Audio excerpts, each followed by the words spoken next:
All programs have now been suspended on all channels to allow the broadcast of this film held in reserve for times of crisis.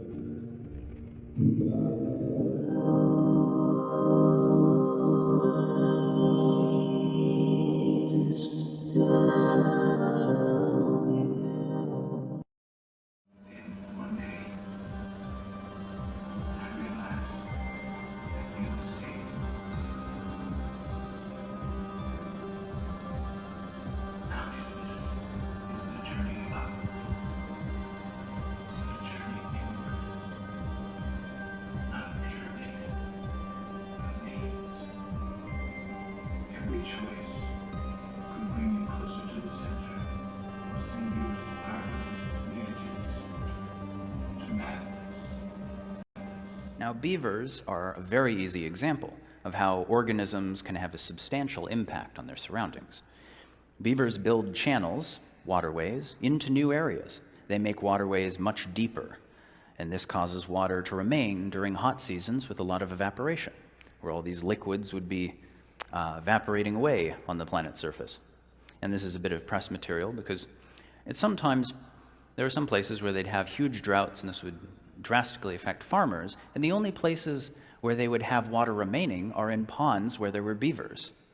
So we can already see how this is affecting a supposedly a much more advanced life form like ourselves. They are they are terraformers, even at this level of the animal kingdom. And they do increase the reach of waterways. So they within just a few decades, thanks to a family or two of beavers, you can suddenly have a patch of earth that was arid and desert-like, and then these beavers will take tiny streams where there is barely a trickle in most seasons, and when there is water there, they can come in and dig it deeper and widen it, and especially just deepen it so that the water is retained better, and they can suddenly, ecologists can come into an area that was just desert and could not sustain life, and then the traveling beavers coming in to do their thing, it has all of this grass, it's just lush, can support all of these forms of life that somehow find their way there, and it's a little oasis. And it's good to keep in mind for humans, when we learn to more intelligently use these relationships, as we're all these creatures born of this particular world and all of its electrical terrain, all of its electrical atmosphere, that we creatures can call on the skills of each other, such as for terraforming and making some place lush, and maybe we can grow food for populations that otherwise would be starving, and you'd have to ship food in. And so just something to consider. And before we consider the largest scale, at which organisms of trillions of cells can reshape their surroundings, consider these effects in a more complex case. One of the most exciting scientific findings of the past half-century has been the discovery of widespread trophic cascades. A trophic cascade is an ecological process which starts at the top of the food chain and tumbles all the way down to the bottom. And the classic example is what happened in the Yellowstone National Park in the United States when wolves were reintroduced in 1995. Now, we all know that wolves kill various species of animals, but perhaps we're slightly less aware that they give life to many others. Before the wolves turned up, they'd been absent for 70 years.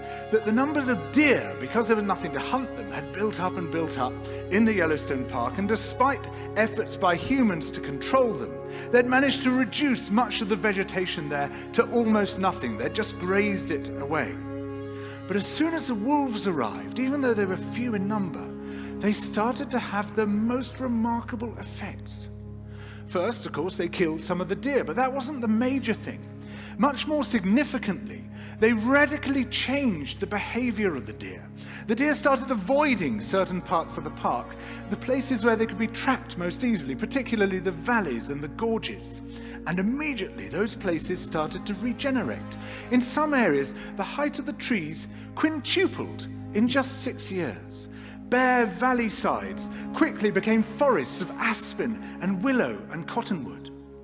And as soon as that happened, the birds started moving in. The number of songbirds and migratory birds started to increase greatly.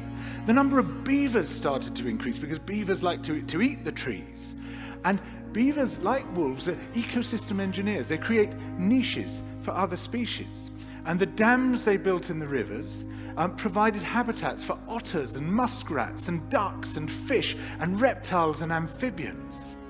The wolves killed coyotes, and as a result of that, the number of rabbits and mice began to rise, which meant more hawks, more weasels, more foxes, more badgers. Ravens and bald eagles came down to feed on the carrion that the wolves had left. Bears fed on it too, and their population began to rise as well, partly also because there were more berries growing on the regenerating shrubs. And the bears reinforced the impact of the wolves by killing some of the calves of the deer. But here's where it gets really interesting. The wolves changed the behavior of the rivers. They began to meander less. There was less erosion. The channels narrowed, more pools formed, more riffle sections, all of which were great for wildlife habitats. The rivers changed in response to the wolves. And the reason was that the regenerating forests stabilized the banks so that they collapsed less often, so that the rivers became more fixed in their course. Similarly, by driving the deer out of some places and the vegetation recovering on the valley sides, there was less soil erosion because the vegetation stabilized that as well. So the wolves, small in number, transformed not just the ecosystem of the Yellowstone National Park, this huge area of land, but also its physical geography.